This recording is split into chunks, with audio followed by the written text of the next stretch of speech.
Voici mes pronostics concernant les qualifications de la Coupe du Monde zone Europe. On commence avec l'Arménie qui va jouer contre la Hongrie, une équipe de Hongrie qui peut faire un grand coup ce soir en cas de victoire, étant donné que l'Irlande affronte le Portugal. Valider sa place de barragiste, c'est l'objectif des Hongrois. Pour cela, ça passe par une victoire. On le voit depuis le début de compétition. La Hongrie a toujours marqué au moins 2 buts dans ses matchs. Je vais partir sur le même pronostic. La Hongrie marque au moins 2 fois. L'Azerbaïdjan qui affronte l'Islande. L'Azerbaïdjan déjà éliminé dans la course à la qualification, au contraire de l'Islande qui peut jouer une finale la semaine prochaine contre l'Ukraine. Pour cela, obligation de victoire également. Victoire des Islandais.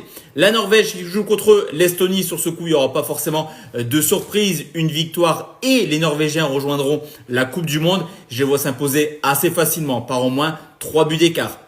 Andorre contre Albanie, les Albanais qui sont imposés du côté de la Serbie lors de la dernière journée seraient bien inspirés également de prendre les 3 points étant donné que la Serbie va du côté de l'Angleterre. Une victoire et la qualification en barrage est quasiment acquise. Victoire de l'Albanie et plus d'1,5 but.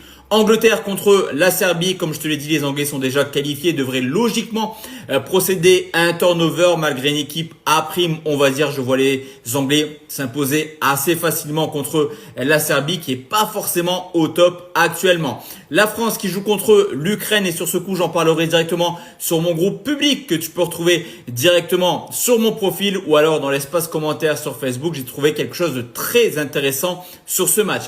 Irlande contre le Portugal, comme depuis le début de compétition, on s'attend à des Irlandais qui vont jouer un bloc très bas. Du côté du Portugal, tôt ou tard, ça t'ouvre à la faille dans la défense adverse. Donc victoire du Portugal et moins de 4,5 buts. Enfin, Moldavie contre l'Italie.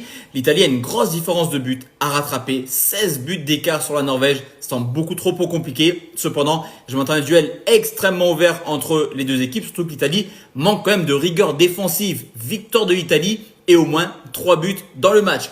N'oublie pas le petit like et abonne-toi sur ce compte si encore plus de contenu.